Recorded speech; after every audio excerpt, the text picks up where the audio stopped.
Hey everyone, welcome back to the channel. Today we're tackling one of the tougher dungeons, breaking down all the mechanics, mobs, and bosses you'll face inside. So grab your gear, let's dive into this dungeon walkthrough and make sure you're ready for your next run.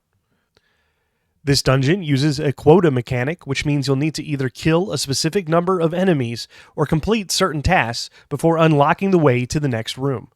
It's important to pace yourself, especially if you're aiming to clear it efficiently. Let's go over the different enemy types you'll encounter. Reptilian soldiers.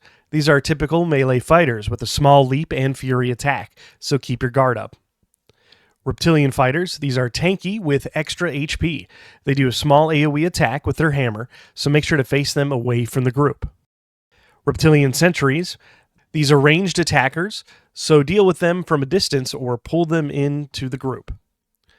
Reptilian lancers are agile, jumping around and using spear attacks that can knock you back. Reptilian shamans fire ranged magic and use a fury attack with 3 magic projectiles. Block these or get stunned. They also heal and drop AoE damage circles, so make sure to move out of them. Reptilian swashbucklers are tricky. They are typical rogue-like mobs, shadow stepping and throwing their weapon before going stealth with a fury attack. Ravenous hatchlings spawn if players get too close to the eggs, but a ranged player can preemptively destroy the eggs to prevent this.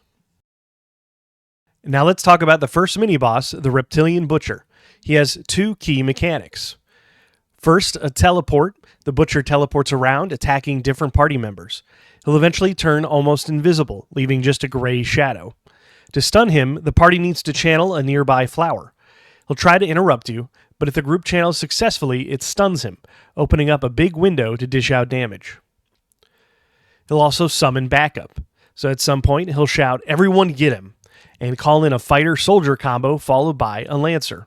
If you're worried about the adds, pull them first before engaging the boss. After this fight and clearing enough of the reptilians for the quota, you'll unlock the next area. Depending on which tunnel opens, left or right, you'll have 2 different routes. If you go left, kill all the mobs near the entrance for easier quota completion. If you go right, you can pull mobs progressively, making your way to the second mini-boss. Speaking of the second mini-boss, he starts with a leaping attack, and will repeat this throughout the fight. Dodge or block the leaps. Watch for his heaviest attack where he jumps in place before unleashing a devastating blow. You can dodge this if you're quick enough, but otherwise tank him facing away from the group. When he jumps back to his starting position, prepare for his ultimate attack, a fiery wave that must be jumped to avoid taking massive damage. Kill any shamans he summons to avoid their stuns. Once this boss is down and the quota is met, you'll move on to the next area, where you need to kill 8 bloodthirsty reptilians, rescue 2 sailors, and defeat the next mini-boss, the bloodthirsty gladiator. Hug the right wall to avoid unnecessary trash mobs, and take out eggs with ranged attacks as you rescue the first sailor. Afterward, head west towards the second sailor. For the gladiator, focus on the shamans first to prevent their stuns. At some point, the gladiator will target a player with a fiery column and charge at them. Use the totems around the area to stun him during his charge, creating another damage window. The marked player should run behind the totems and use them to stun him during his charge to open up another damage window. Finish off the gladiator, clearing the remaining reptilians, and unlock the geyser that will shoot you to the next room. Here's a pro tip. Try to kill the last mob near the geyser, allowing ranged players to finish it off while everyone stands in the geyser. This way you can immediately be launched into the next room. Once launched, glide north and move towards the final boss, Toublek. Ignore the minor adds and proceed to unlock the boss room following another geyser.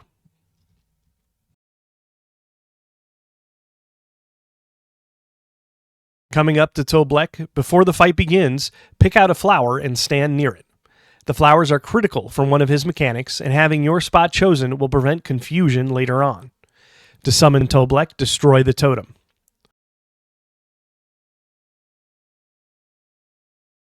First, he pulls everyone in and says, "Try to dodge this." He'll then turn everyone into a rat. Your goal is to make it to the flower you picked earlier. Don't rush there immediately. Toublek will perform an AoE attack, so you need to burrow to dodge it. After the AoE, unburrow and grab your flower to return to normal form. Timing is key here. If you're too slow or too fast, he'll take you out. I usually count to 3 before burrowing. His next move involves him shouting, "I will fry you." He'll send out a small fire trail that explodes in an X pattern, growing larger with each explosion. Avoid it or risk getting a burn debuff. Finally, Toublek will shout, "Try to dodge this again," but instead of turning you into rats, he will channel another AoE. Look for bubbling geysers around the arena. These are about to blow, sending you into the air. Morph or block to avoid the fall damage. Toublek will repeat these mechanics until he's defeated. Stay sharp, use your flowers, dodge those AoEs, and eventually you'll deprive him of his meal and claim your well-deserved loot. That's it for this dungeon breakdown. Hopefully these tips will help you survive and thrive inside. If you enjoyed the video or found it helpful, don't forget to hit that like button and subscribe for more Throne and Liberty content. Until next time, I'll see you in Silesium.